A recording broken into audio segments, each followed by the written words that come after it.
தன்மானத்தை இழந்து எதையும் அடைய வேண்டும் என்று அவசியமில்லை. எந்த இடத்தில் நம்மை வைக்கிறார்களோ அதே இடத்தில் அவர்களையும் நாம் வைக்க வேண்டும். உறவுகள் முக்கியம்தான். அதைவிட உங்கள் சுயமரியாதையும் தன்மானமும் மிக முக்கியம் என்பதை உணருங்கள். சிலரை மறந்து விடுங்கள், சிலரை மன்னித்து விடுங்கள், சிலரை கடந்து விடுங்கள், சிலரை வெறுத்து விடுங்கள். எவரையும் தூக்கி சுமக்காதீர்கள், உங்கள் வாழ்க்கை சுமையாகிவிடும். Download ShareChat at. Download ShareChat.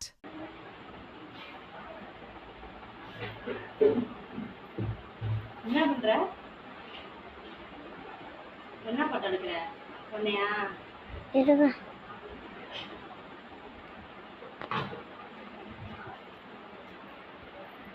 இது வேற